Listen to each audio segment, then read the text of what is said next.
सुप्रभात। कक्षा 9 के छात्र छात्राओं का हिंदी की कक्षा में फिर से स्वागत है।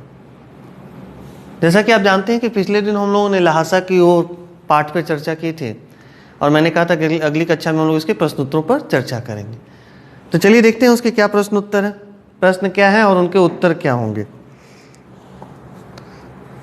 पहला प्रश्न है कि टोंगला के पहले के आखिरी गांव पहुंचने पर भिखमंगे के वेश में होने के बावजूद लेखक को ठहरने के लिए उचित स्थान मिला, जबकि दूसरी यात्रा के समय भद्र वेश में भी उन्हें उचित स्थान नहीं दिला सका, क्यों? मैंने व्याख्या करने के दौरान या पढ़ाने के दौरान विषय को बताया था आप लोगों को कि चूंकि वो भिखमंगे के वेश में थे तो वहाँ जो मध्यम श्रेणी के जो भिखमंगे होते हैं, यानी भिखमंगों को भी उन्होंने 3 श्रेणियों में बांट रखा था। एक निम्न श्रेणी के भिखमंगे, एक मध्यम श्रेणी के भिखमंगे और एक उच्च श्रेणी के भिखमंगे। तो उस श्रेणी के भिखमंगों को और मध्यम श्रेणी के भिखमंगों के लिए वो लोग क्या करते थे, अपने यहाँ रहने की व्यवस्था से लेकर उन्हें चाय बना कर देने से लेकर सभी चीज़ की व्यवस्था वो कर देते थे। लेकिन निम्न श्रेणी के भिखमंगों को इसलिए अपने घरों में आने नहीं देते थे कि उन्हें भय था किसका, कि वह कुछ वस्तुओं को चुरा न ले या उनके साथ कोई गलत आचरण या व्यवहार न करें। इसलिए वो निम्न श्रेणी के भिखमंगों को अपने यहाँ ठहरने की या उनके लिए कोई कार्य नहीं कर देते थे। यहाँ पे दूसरा पॉइंट जो उठाया गया है, जो बिंदु उठाया गया हुआ है कि भद्र वेश में भी, देखिए एक सामान्य सी घटना है, ये मनुष्य का एक सामान्य स्वभाव है कि जो अच्छे पोशाक पहने हुए व्यक्ति रहेंगे, भद्र वेश का अर्थ यही है, जिनके पास वेशभूषा जिनका अच्छा है, जिनके पास थोड़े बहुत भी पैसे हैं, तो क्या हो रहा है, वो अपने रहने के लिए तो व्यवस्था कर सकते हैं, तो फिर उनके लिए किसी प्रकार की व्यवस्था की क्या जरूरत है। इन कारणों से वहाँ के लोग उनके लिए किसी प्रकार की कोई व्यवस्था नहीं करते थे या उनकी मदद नहीं करते थे। दूसरा प्रश्न है, उस समय के तिब्बत में हथियार का कानून न रहने के कारण यात्रियों को किस प्रकार का भय बना रहता था। याद कीजिए वो प्रसंग जहाँ मैंने पढ़ाया था कि वहाँ पे क्या था, हथियार का कानून न होने की तरह क्या होता था, वहाँ पे लोग क्या करते थे, जैसे डंडे लाठी ये सब लेकर लोग घूमते होते थे, वो बंदूक वगैरह लेकर घुमा करते थे। दूसरी वहाँ की जो सबसे बड़ी विशेषता थी वहाँ के डाकुओं की या लूटने वाले लोगों की, वह पहले उन्हें मार देते थे, उसके बाद लूटते थे। तो इसीलिए जान का भय सबको बना रहता था। चूंकि ऐसी कोई कानूनी व्यवस्था भी नहीं थी, प्रशासन उस पर ज़्यादा ध्यान नहीं देता था, तो जैसे ही ये प्रसंग उठता है तो वहाँ पे एक आप अंदाजा लगा सकते हैं कि हो सकता है कि गांव के ही लोग हों, गांव के लोगों के बेस में छुपे हुए ही वो चोर और डाकू हों, जो अपनी पहचान छुपाने के लिए क्या करते थे, लोगों को मार देते थे, उसके बाद उन्हें लूटते थे। अगर कोई सख्त कानून होता तब लोग हथियार नहीं रख पाते, और जब हथियार नहीं रख पाते तो क्या होता, जो भी राहगीर रहते तब हो सकता था उनसे उलझ सकते थे। तीसरा प्रश्न है, लेखक लंकोर के मार्ग में अपने साथियों से किस प्रकार पिछड़ गया। मैंने बार बार कहा था इस पंक्ति को आप लोग रेखांकित कर लीजिएगा, महत्वपूर्ण पंक्ति, इससे संबंधित प्रश्न कई बार पूछे जाते हैं। तो 2 कारण यहाँ पे है। एक, लेखक को जो घोड़ा मिला था, यानी राहुल सांकृत्यायन को जो घोड़ा मिला था वो बहुत सुस्त था, बहुत धीरे धीरे चलता था, और राहुल सांकृत्यायन उसे किसी भी तरह से मारना नहीं चाहते थे। और दूसरा कारण क्या था कि वह मार्ग भूल गए थे, यानी रास्ता भूल गए थे, और रास्ता भूल जाने के क्या हुआ था, कारण गलत मार्ग पर चल पड़े थे, फिर वहाँ से उन्हें वापस आना पड़ा था, फिर सही मार्ग पकड़ना पड़ा था। इस कारण से लेखक ने शेखर विहार में सुमति को उनके यजमानों के पास जाने से रोका, परंतु दूसरी बार रोकने का प्रयास क्यों नहीं किया। क्योंकि पहली बार रचनाकार को यह लगता है कि सुमति के अलावा तो यहाँ उनका कोई जान पहचान का नहीं है, अगर वो भी चले गए तो फिर उनका समय कैसे व्यतीत होगा, वो क्या करेंगे। पहली बार की घटना के बारे में मैंने बताया। दूसरी बार वो इसलिए नहीं रोकते हैं क्योंकि वहाँ उन्हें कुछ किताबें जो थी जिसका अनुवाद किया हुआ था, वो किताबें मिल गई थी, और उन किताबों को पढ़ने में इतने वो मग्न हो गए थे, लीन हो गए थे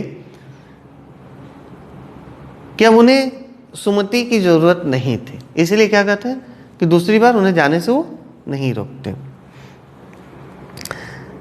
5वां प्रश्न है, अपनी यात्रा के दौरान लेखक को किन कठिनाइयों का सामना करना पड़ा। आरंभ से लेकर अंत तक आपको जाना पड़ेगा। एक तो सबसे पहला ही कारण था कि भिखमंगों के वेश में जाना पड़ा था। रहने से लेकर खाने पीने की जो भी स्थिति थी उससे आप लोग परिचित हो। रास्ते क्या था, पूरा चढ़ाई का था, ऊंचाई का था, धूप सीधे चेहरे पे पड़ती थी, ललाट पे पड़ती थी। तो ये इसके अलावा भी कई कारण था। घोड़ा सुस्त मिल गया था, चोर डाकुओं का भय था, अनजान जगह थी जहां उन्हें कोई जानता नहीं था। ये बहुत सारे कारण हैं जिनको हम कठिनाइयों के अंतर्गत रख सकते हैं। 6 नंबर प्रश्न है, प्रस्तुत यात्रा वृत्तांत के आधार पर बताइए कि उस समय का तिब्बती समाज कैसा था। तो देखिए, लेकिन उस समय का तिब्बती समाज अगर आरंभिक गद्यांशों पे ध्यान दे तो वहां पे देखा होगा आप लोगों ने कि क्या था वहां पे, माने छुआछूत, जात पात, ये सब का भेदभाव नहीं था, प्रदा प्रथा नहीं था, यानी महिलाएं वहां की स्वतंत्र थी, आजाद थी। लेकिन वही दूसरी तरफ क्या था, हथियार का कानून न होने के कारण क्या था, चोरों और डाकुओं का भय बना रहता था। चारों तरफ से पहाड़ों से घिरा हुआ वो क्षेत्र है, रास्ते दुर्गम थे, कठिन थे, चढ़ाई वाले थे। तो ये वहां की पूरी आर्थिक स्थिति वहां की बहुत अच्छी नहीं थी। तो ये था भौगोलिक, सामाजिक एवं आर्थिक स्थिति। और क्या है जो एक विषय और जो महत्वपूर्ण आरंभिक गद्यांशों में ही है कि शाम होते होते न क्या होते थे, सभी लोग नशे में धुत हो जाते थे। देखिए 7वां प्रश्न आ गया जो मैंने अंत में आप लोगों को कहा था रेखांकित करने के लिए कि मैं अब पुस्तकों के भीतर था। नीचे दिए गए विकल्पों में से कौन सा इस वाक्य का अर्थ बतलाता है। यहाँ पे 4 विकल्प दिए गए हैं। लेखक पुस्तकें पढ़ने में रम गया, पहला विकल्प। दूसरा विकल्प है लेखक पुस्तकों की शेल्फ के भीतर चला गया। तीसरा विकल्प है लेखक के चारों ओर पुस्तकें ही थीं। और चौथा विकल्प है पुस्तक में लेखक का परिचय और चित्र छपा था। तो आपको क्या लगता है इसमें कौन सा विकल्प सही होगा? क्या लेखक जो किताबें रखने की जगह बनाई जाती थी उसके भीतर घुस गए थे? नहीं। तीसरा क्या था, लेखक के चारों ओर पुस्तकें ही थी। लेखक के चारों ओर पुस्तकें थी, इसका अर्थ क्या, लेखक पुस्तकों से घिरा हुआ था, पुस्तकों के भीतर तो नहीं था। तीसरा भी नहीं है, यानी दूसरा नहीं है, तीसरा नहीं है। चौथा था पुस्तक में लेखक का परिचय और चित्र छपा था। तो क्या था, लेखक तो उसे खुद देख रहे हैं। तो ये जब दूसरा, तीसरा और चौथा विकल्प गलत है तो सही विकल्प कौन सा है? पहला, क्या लेखक पुस्तकें पढ़ने में रम गया, माने लीन हो गए थे, मग्न हो गए थे। जब किसी कार्य को करने में कोई व्यक्ति पूरी तरह से लीन या मग्न हो जाता है तो उसके लिए हम लोग इस शब्द का प्रयोग करते हैं कि वो उसको पढ़ने में रम गया, उस कार्य में मग्न हो गया या लीन हो गया है। रचना और अभिव्यक्ति से कुछ प्रश्न हैं। सुमति के यजमान और अन्य परिचित लोग लगभग हर गांव में मिले। इस आधार पर आप सुमति के व्यक्तित्व की किन विशेषताओं का चित्रण कर सकते हैं? यानी सुमति का, जो कि बढ़ाने के दौरान मैंने बताया था, वो क्या करते थे, वहाँ गंडे का बहुत महत्व था। यानी वो जो कपड़े का धागा वो जो सबको दिया करते थे, और बौद्ध धर्म के मानने वाले लोग वहाँ बहुत ज़्यादा थे। तो ये सुमति क्या करते थे, जब भी गया आते थे तो वहाँ से क्या करते थे, ये गंडे लेकर उनके लिए जाया करते थे। तो कहीं ना कहीं आप बोल सकते हैं कि एक पुरोहित का जो कार्य होता है या एक ब्राह्मण का जो कार्य होता है, उस तरह का ही उत्तरदायित्व या कार्य का निर्वहन सुमति के द्वारा किया जाता था। लेकिन कहीं ना कहीं यह प्रक्रिया एक अंधविश्वास की भावना को भी दर्शाती है कि जहां पे पर्दा प्रथा नहीं है, छुआछूत की भावना नहीं है, ये सब कुछ नहीं है, ऊंच नीचे ये सब भेदभाव नहीं है, वहां पर भी लोग इसमें कैसे विश्वास करते थे। ये एक बहुत बड़ी विडंबना है। पहले की समाज की बात कर लीजिए, वर्तमान की समाज की बात कीजिए, किसी भी समाज की बात कीजिए, आज भी हम अंधविश्वासी हैं। क्या होता है, बिल्ली रास्ता काट देती है, हम आगे नहीं जाते हैं। कोई छींक देता है तो हम लोग रुक जाते हैं। तो यहाँ पे भले ही सुमति का जो व्यक्तित्व है वो पुरोहित का है या ब्राह्मणों का जो कार्य होता है, यजमानों के घर पे पूजा पाठ करना या उनके लिए ईश्वर से प्रार्थना करना, ऐसा क्या हो सकता है क्या?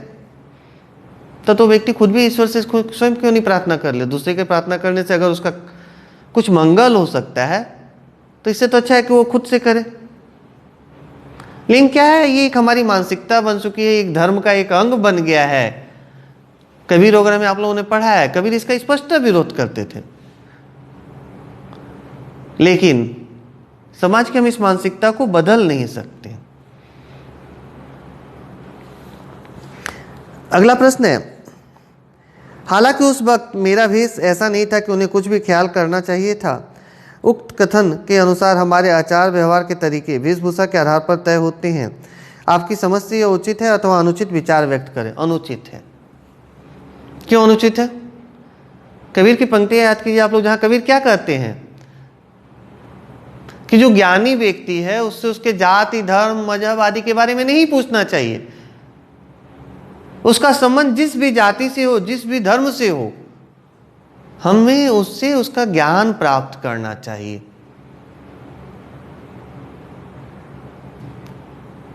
तो इसीलिए यहां पर यह अनुचित है। यात्रा वृत्तांत के आधार पर तिब्बत की भौगोलिक स्थिति का शब्द चित्र प्रस्तुत करें। वहां की स्थिति आपके राज्य शहर से किस प्रकार भिन्न है। तो यहां पहले ही मैंने आपके प्रश्न में बताया था और उसके अनुसार आप देख लीजिए आपके चारों तरफ क्या है। अगला प्रश्न है, आपने भी किसी स्थान की यात्रा अवश्य की होगी। यात्रा के दौरान हुए अनुभवों को लिखकर प्रस्तुत करें।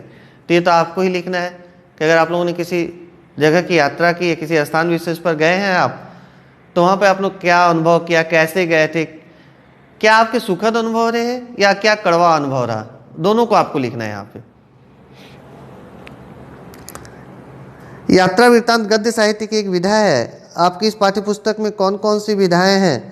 प्रस्तुत विधा उनसे किन मायनों में अलग? देखिए, ये प्रस्तुत विधा जो है यात्रा माने जब हम कहीं की यात्रा करने जा रहे हैं, घूमने जा रहे हैं, जब घूमने जा रहे हैं तो प्रत्येक छोटी से छोटी घटनाओं का सबका उल्लेख करना है, चाहे वो सुखद हो या दुखद हो, सहज सरल हो या कठिन हो। और बाकी विधाएं जो होती है, जो कहानी होती है, कहानी का क्या जानते हैं आप, या इसके अलावा भी रेखा चित्र होता है। तो कई ऐसी गद्य की बहुत सारी विधाएं हैं, निबंध है, उपन्यास है। अभी मैं काव्य के चित्र में नहीं जा रहा हूं।